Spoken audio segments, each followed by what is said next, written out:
Hey, I'm Sue Walsh. I am an Associate Executive Director for the Rams Club, and I focus on scholarships and legacy gifts.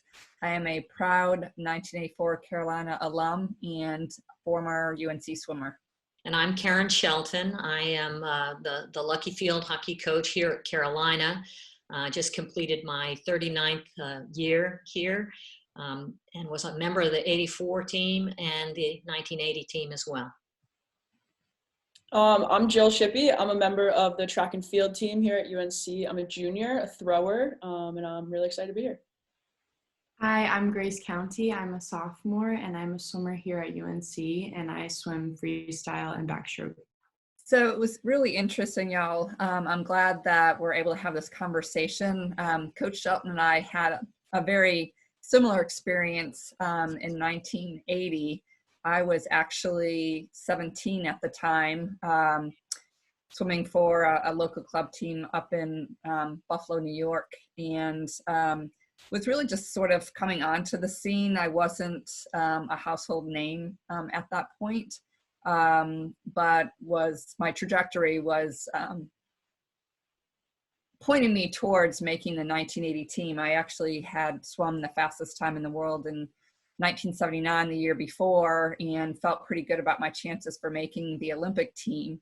And then, of course, there were all sorts of rumors about the U.S. pulling out of the 1980 games because the Soviets weren't in Afghanistan. So somewhat of a similar situation for y'all, where it was something that wasn't in any of our control. But we forged ahead, continued training. I actually graduated early from high school so that I could really focus on training and just on training, and missed out on, graduation, prom, etc., because it was so important to me to do everything I could. So I'd never asked myself, what if, as we approached the Olympic trials.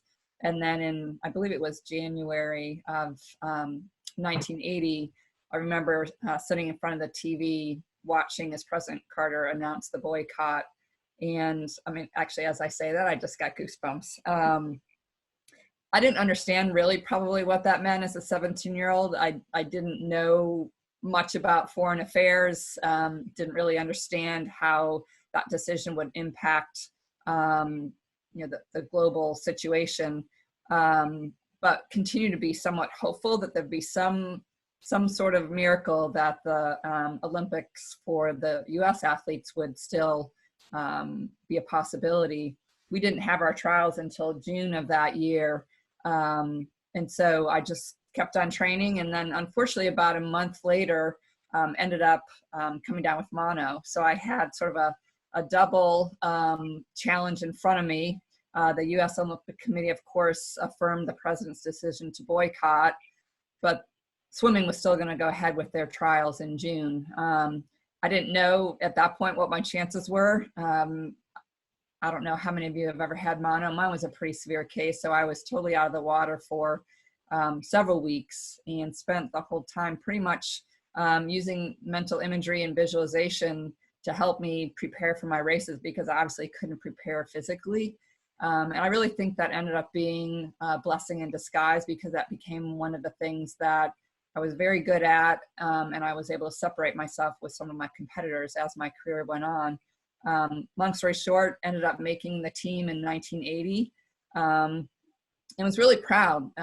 Whether you have the chance to actually compete or not, I think that making a U.S. Olympic team, you might as well give yourself a gold medal, because we are some of the best in the world. And whether we get to be on the starting blocks or on the field and showing what we can do, I think that enough is said when you make a U.S. Olympic team. And so we all got to go to Washington to meet the president. I have a picture of myself and I'm smiling. I'm not quite sure what I was thinking at that point, but I was still really proud, and still stay in touch with a lot of my teammates from 1980. Coach Shelton, what was your experience? Well, a lot different. I had just graduated from Westchester State College at the time. It's Westchester State University now. But I had four brothers growing up. I was a tomboy, and they helped me hone my athleticism. We played games on Army bases. I am an Army brat. My father was a career officer, a pilot in World War II, and then also served in Vietnam. And so I grew up on Army bases with 4 brothers and 2 sisters. When I was in the 7th grade, I could play the first sport that was offered at my junior high school, which was field hockey. And I went out for it, and I just loved it from the very beginning. So I had this fun experience with sport, and I did everything that I could each season. So I played basketball in the winter, and I ran track, I played tennis, other things in the spring. I ultimately played women's lacrosse, but my best sport was always field hockey. In my sophomore year in college, I was selected to the national team. So I had been on the national team, and we would travel. And at those times, you had to keep getting reselected. So there would be a tour to England, and you'd have to try out and get selected. So I had a continuous career being reselected for about 7 years. But the Olympics, it was the first time that women's field hockey had been selected to participate in the Olympic Games. So men's field hockey had been in the Olympics from the modern games inception. So men had always played, and this was the first time for women to be in. And there were only eight women's teams, but we had qualified and we were going to go. Like you, Sue, the announcement, Jimmy Carter, the rumors all leading up to the boycott, was disconcerting. But I'm, being an Army brat that I was, I trusted our government, and I felt like, okay, they know more than I do, and they're making the decisions for the right reasons. And in a weird sort of way, I felt like it was a sacrifice that I could make for our country. And I also didn't play the game and didn't train and do all of that because of the Olympics. I just loved the sport, and I wanted to play, and I wanted to keep playing. And I also was young enough that I knew I would keep playing. So the devastation that that some of my teammates felt, there were some that were very angry and refused to shake Jimmy Carter's hand when we were at the gala in DC. So the whole Olympic team was brought to DC for this, pageantry. We walked down Pennsylvania Avenue in our opening ceremony uniforms. You remember that, Sue? And the cowboy hat and the boots, and we did a lot of cool stuff. And what Sue didn't mention is that all of us that made that team received the Congressional Medal of Honor. So we all were given a Congressional Medal of Honor for our sacrifice. But I shook Jimmy Carter's hand. We had a luncheon on the South Lawn, and I was fortunate enough to go on and play in '84. But what was different between '84, or I should say, this Olympic situation and the postponement and the '80 games, is that the '80 games went on. And it was just a watered down version. So Russia hosted, it was in Moscow, and just a handful of countries around the world participated. But in our particular sport, Zimbabwe won the gold medal. And that, like, it was such a minor country that was not a power on the world stage. And it was, it was kind of, I guess, fitting that it went on, and then such a team ended up winning it. But anyway, it was devastating to some of my teammates. For me, a little bit easier to swallow. And I think my experience in that regard was very similar, Coach, because I was just 17. I felt like I've got my best years in front of me. I was going to be coming to the University of North Carolina and swim for the Tar Heels, so I knew I could continue to improve and hopefully have another shot in '84. And Jill, I'm not sure. I think in track, they still take the top 3 athletes per event. Yeah. Swimming used to, but prior to, I think it may have actually been at the 1980 games or sometime thereafter, other countries voted to only allow 2 swimmers per event per country, because the US typically had dominated, at least on the men's side. And then unfortunately in 1984, I went in actually as the American record holder.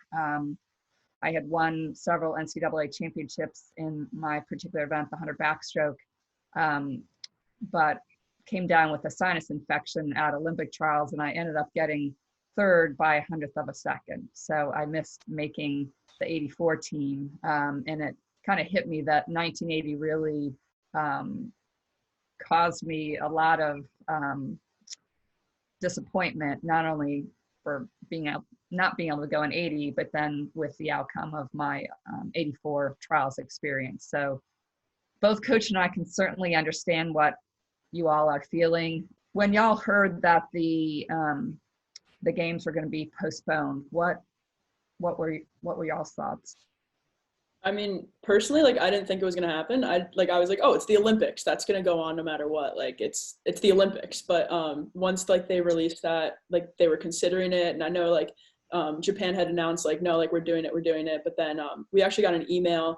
USA Track and Field sent one out, like, a questionnaire to all of us, like, how has your training been impacted? And I think, like, USA Track and Field was, like, among the first to kind of petition the USOC for, like, to postpone it and then obviously get them to do the IOC. But yeah, and then that's when it like kind of became real when they sent that and kind of like the leading questions as in like, this is probably going to get moved or canceled. And that's when I was like, no way, like that can't happen. But then eventually it kind of moved on to like, oh geez, like this is real. Like the magnitude of this is insane.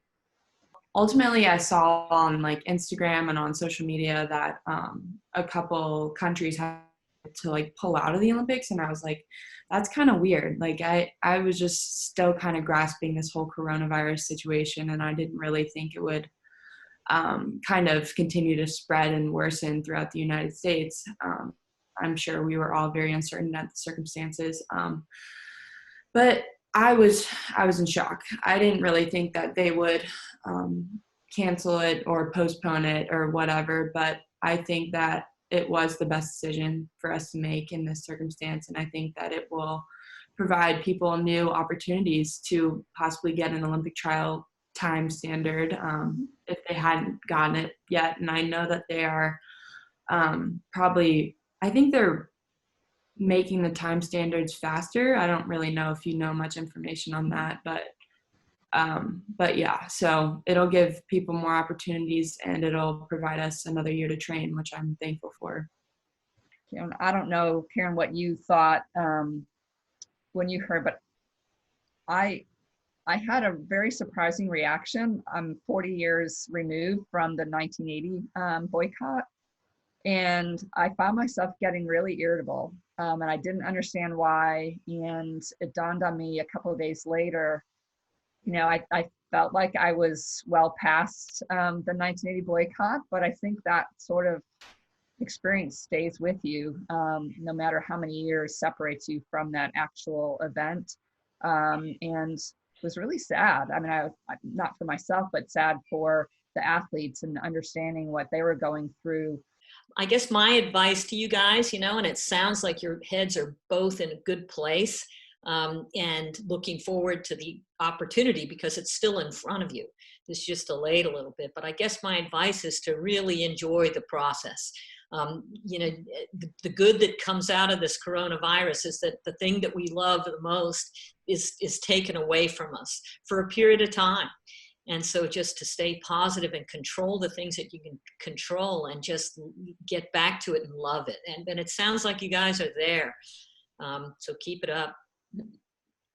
And I think, as Grace was saying, and Karen, as you just mentioned, when you have something taken away that like this, it does give you perspective. And I think, especially in swimming, because it is a grind, and there are days when you just really don't want to do it and you question why you're doing it, that this really reinforces the why and will help you once you get back in the water to appreciate it, push yourself even harder, and ultimately move you towards that successful goal that you're chasing down. So I'm really impressed with the attitude that y'all have. It's very encouraging, it's refreshing, and I think it's really going to serve y'all well in the long run. And it'll be very exciting to see what happens hopefully next summer. And we'll enjoy being able to hopefully watch some Tar Heels competing at the highest level. I think that we've just kind of taken a step back and working on like the more mental side and kind of focusing on like what makes our sport special and how we're grateful for it. And I think that that's kind of a very positive thing for us right now. Yeah, and I think going off of that, like especially your UNC teams, like I feel like our team has kind of come together a lot more like in the past month and a half than ever before, just because we're all kind of going through this at the same time. And that's something that our coach, like Coach Millenberg, has talked about, is like, hey guys, like this is an opportunity for us to like bond together and like grow together because we went through this horrible thing together. So kind of just like gathering with your team and just realizing like we're all in this together, and whatever happens, happens, and let's get through it as one. I think it's really interesting, actually. We'll be soon celebrating Title IX and the opportunities that women have been given collegiately to participate in sports is and was a wonderful thing. I know when I first came to Carolina, some of the women prior to me really didn't have the opportunities that I did, and certainly not in terms of scholarships. And we've come a really long way. I know I'm going to just boast on our women here. 70% of the national championships won at UNC have been won by our women's teams. So we really took advantage of the opportunity and ran with it. It's sort of an interesting story. This Olympics will be the first time that women can swim the 1500 meter race at an Olympic event. Up until now, they could only swim up to an 800. I'm not totally sure what the rationale was behind that, why it's taken them so long to realize that women can swim a full mile, and it's fine. They can do it really well.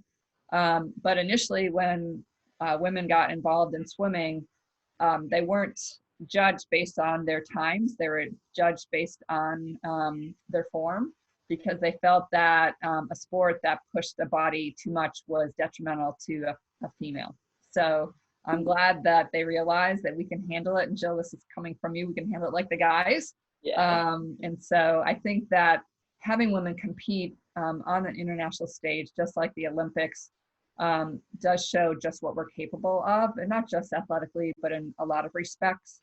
And I think that people enjoy watching the women just as they do the men. It's whether it's field hockey, soccer, track, swimming, gymnastics. I mean, I don't think that people decide, that they're going to watch something or other because it's the guys that are participating, but they like to see athletes, men or women, performing at their best.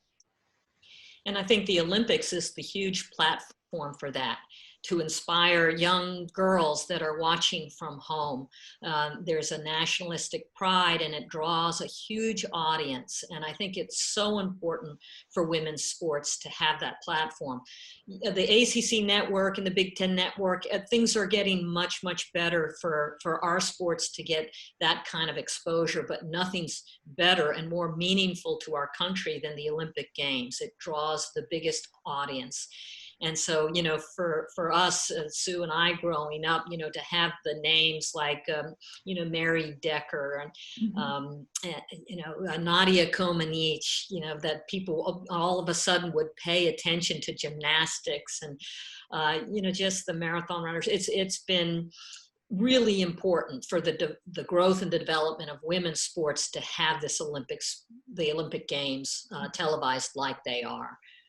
Did you have dreams of being an Olympian when you're younger? At what point did you feel like that could be realistic? Personally, like I grew up playing every sport, so I didn't care what I was playing. I didn't care what I was doing, but I know I like always wanted to do sports. Like I always wanted to go to college, and like that was kind of like the end goal. I never saw like professional or Olympics as like any opportunity until like later in high school, when obviously things started moving along. And I didn't get into track until a lot later, because I know track and field is kind of the sport where you just pick it up in high school as like an off-season thing to stay in shape. But long story short, ended up getting to throwing, and towards the end of my high school career, I had actually this a guy that was he went to Cornell. He's from my area, and he was the first one in our area to qualify for the Olympics, and he went for the hammer throw. And that was like kind of like a big eye opener for me, that like, wow, like people like us can do these kinds of things. It's not just for like the chosen few to go to the Olympics and become professional athletes.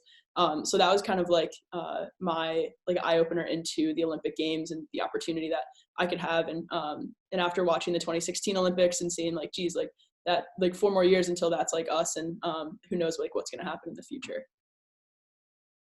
Yeah, well, growing up, both my parents swam at UNC, so I was just kind of a water baby. I don't really know how else to put it, but at 3 years old, I joined my summer league swim team and I fell in love with the water, like everything about it. And actually growing up, me and my older brother, we were always very competitive, and he just finished his swimming career at UNCW. So we've just kind of always been competitive. And I personally, I didn't really think that I was going to be like at that level. But when I was around 10 years old, I kind of knew that something was a little bit different and I had talent. And I was so thankful for it. And I've set very, very high goals for myself ever since. So I've always kind of had that dream and that goal. So yeah, good luck. We'll be pulling for you. And if you need anything, don't hesitate to reach out. Any advice or anything that we can offer you. It'll be fun to see you. So thank you. Good luck. Train hard. Thank you. It's good to have a community of people like you behind us for sure. Carolina is a good family to have. Sure is. Forever Tar Heels. Forever Tar Heels. All right. Go Heels. Go Heels.